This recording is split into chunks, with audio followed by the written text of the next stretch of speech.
welcome to my review of Finding Nemo, the Pixar film of 2003. So, with the release of Finding Dory in a few weeks' time in the UK, I thought it would best to go back and review the original as well. And blimey, it's an old film now. I mean, it's 13 years old. Blimey, how time has flown by. So, Finding Nemo. The basic plot of Finding Nemo is that at the very beginning, I'm going to talk about spoilers and everything, so if you haven't seen this film, go away now. Unless you don't care about spoilers, or if you have seen it, then, you know, all welcome. But this film is 13 years old. Anyway, so the basic plot is that we open with Marlin and Coral. They're this clownfish couple who are preparing to be parents. They have all their eggs, all their children are there. Very sadly, Coral dies. She gets attacked by some kind of predator whose the name of the species escapes me, but yeah, she gets attacked and killed. Most of the eggs get killed apart from one, the one being Nemo. Then we forward years later to Marlin and Nemo. Nemo's preparing to go to school, but Marlin is being overprotective, and there's some conflict going on there. There is a boat in the distance of the ocean. Nemo goes and touches it, and then Nemo is captured by a diver and taken to Sydney in Australia. Then Marlin goes on a quest.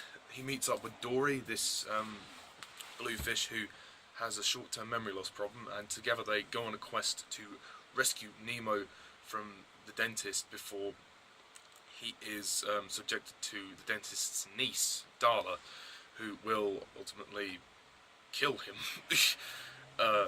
if she ever gets hold of him. And that's really it. And then Nemo in the tank has to try and get him and the other members of the tank out before she arrives. So there's kind of two different things going on here. But that's pretty much it. Finding Nemo. This movie is absolutely wonderful. I saw this back in 2003. I was really young when this came out. I'm now nearly an adult and the sequel's coming out. I mean, this is a really wonderful Pixar film. Pixar have really knocked it out of the park with this one. I love this film. I think it's absolutely fantastic. Crucially, at its core, I mean, ultimately it's a father-son relationship. That's what it is. It's the telling of a father-son relationship through this. I mean, obviously this film has more of an adventure feel to it, you know, with Marlin going on a quest and the different events, the different perils that take place in order for Marlin to reunite with his son. And it's about him trying to become a better person and trying to rekindle the relationship with his son, because he's so overprotective after obviously the events of the opening scene, which is understandable, but it's portrayed very well.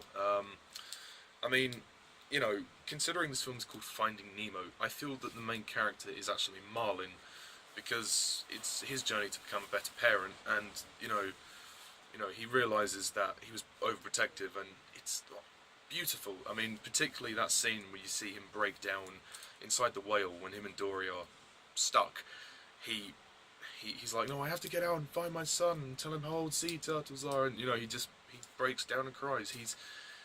He's living with that self-guilt. I mean, it's also not just about him becoming a better father, but about him becoming a better person as well. As we see tension between him and Dory. Dory's a great character. I'll get onto Dory in a second, but Marlin's very hurtful towards Dory, and towards the end he grows to accept her and value her help very much, and that was interesting. So it's really Marlin's journey to become a better person.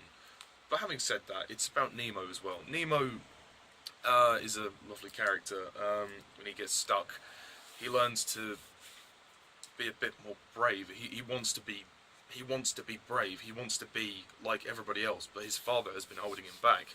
And when he's in the tank, Gil encourages him to be more outgoing, and Nemo often helps the tank gang in those situations, and that's wonderful to see.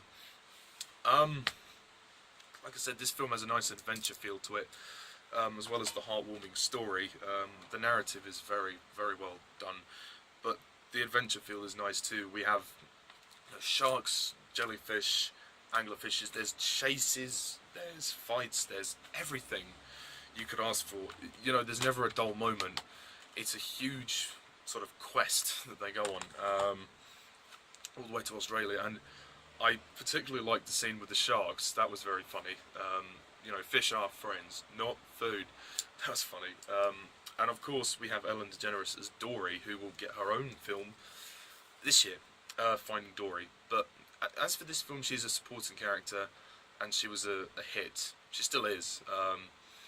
I mean, I'm not really too familiar with Ellen DeGeneres' work, apart from her chat show. But in terms of this film, I like her performance.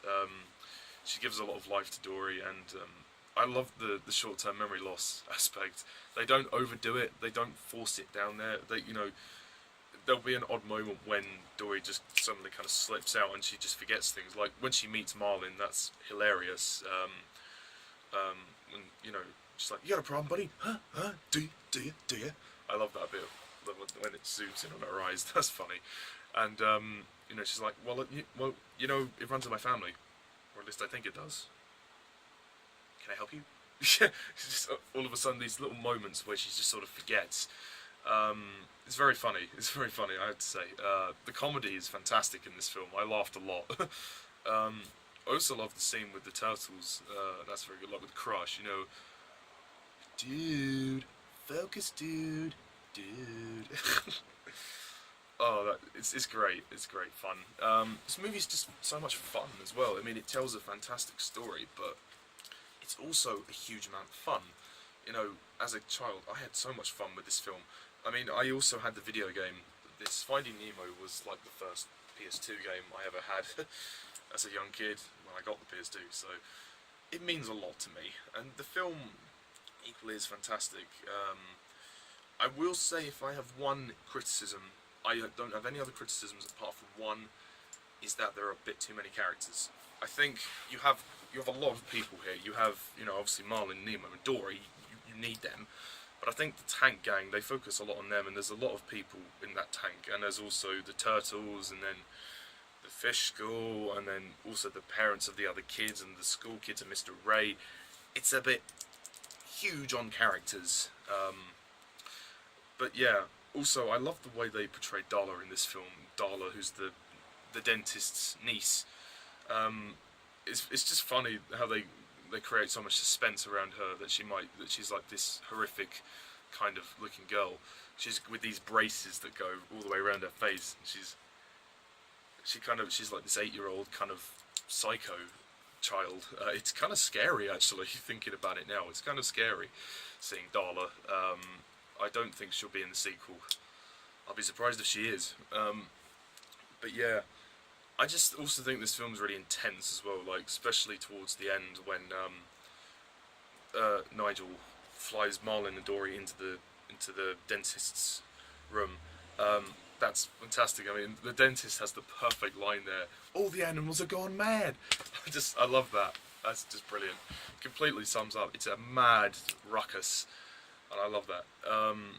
And the climax of the film is very powerful too, when Nemo and Dory and Marlin have to tell all the other fish to swim down, and they break out of the fish net. Yeah, and also the opening is very powerful as well. The opening first 5 minutes are very sad when Nemo's mum dies, Coral, and all the other eggs die. It's very sad, you know. That's the thing with Pixar. You know, they can make you cry and then they can make you laugh within the space of 10 minutes. They have that power. I will also say that the film is directed very beautifully, and the animation is absolutely stunning. It's a stunningly looking film. I mean, Finding Dory also has great animation from what I can see in the trailers. But I mean, this was made in 2003. This animation is fantastic, and if you have Blu-ray, get this film on Blu-ray. This film looks amazing on Blu-ray. It looks stunning. The music also by Thomas Newman is very good. Thomas Newman, who also did the score for Skyfall and Spectre, the two Bond films. directed by Sam Mendes. This film is directed by Andrew Stanton, and yeah, he does a great job with it. It's very good. It's very well polished, the direction, and they don't lay the drama on thick. It gets a bit dark in places, actually. For a U, it's kind of dark. But he keeps the film moving. There's a lot of good, perilous scenes. Sorry, motorbikes in the garden. Ugh, not in the garden, outside. So yeah, you know, he keeps the film moving. The emotional drama, I love. I mean, you'd think that the whole father-son thing is cliche, but which it kind of is, but they don't make it cliche. You forget that it's a cliche when you watch this film, because you embrace it. You go on this journey with Marlin, who becomes a better person. It's ultimately, this is not how a parent should be. Don't lead your child to getting lost. It's a guide. It's like, you know, we're saying, Pixar are saying to all the dads out there, please, whatever you do, just try and understand your kids. Don't let them run away. Don't have to go on a long epic quest to find them. You don't want to end up like Marlin. To put it in so many words. But this film is fantastic. It's an absolute masterpiece. It's wonderful. The cast are great too. So you have Ellen DeGeneres as Dory, Albert Brooks as Marlin, Alexander Gould as Nemo. You've got other people in this as well, like Willem Dafoe. Willem Dafoe plays Gil. He's in it as well. He's also got like a damaged fin as well. So that was interesting. I liked his character. And there's a very funny scene when Nemo is like initiated into the gang, into the tank gang. Mount One Hakalugi, when they're going ha ooh wah ee ah ooh ooh ooh. That's very funny. But as I said, there's just a few too many characters. I mean, you've also got I think her name's Deb, who has like this imaginary sister called Flo. Well, in her reflection, she keeps thinking that's her sister. So they're all mad characters, and you got Bubbles, who is completely obsessed with bubbles. You've got Jacques, who's like this OCD about cleaning. You have Bloat, who's a pufferfish. There's a bit too many characters, I think. I like Nigel. Nigel's voiced by Geoffrey Rush. That's quite amazing. Geoffrey Rush voices Nigel. Yeah, I mean, the cast are rock solid. Barry Humphries as Bruce. There's so many people in this film. Wow. I mean, the acting, I cannot fault here. The acting's great, and I hope that this is something that continues in Finding Dory, which I'm looking forward to see. But overall, I don't have much else to say about Finding Nemo. I think it's an absolute masterpiece. And, you know, despite the fact that it's a bit character heavy, I think it moves along fantastically. The animation is perfect, the direction is solid, the music is great.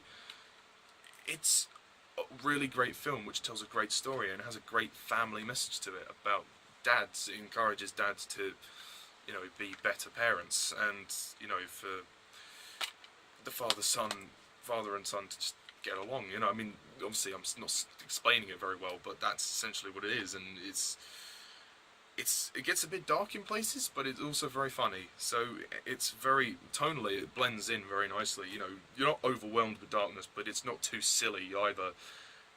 Pixar are clever. The script is done really well. It's just the right amount of heart, humour, and darkness to kind of ground it, and it's great. I hope Finding Dory continues this formula. I'm interested to see Finding Dory. But as for Finding Nemo, I love it. I absolutely love it, and this is an easy, definitely an easy 10 out of 10.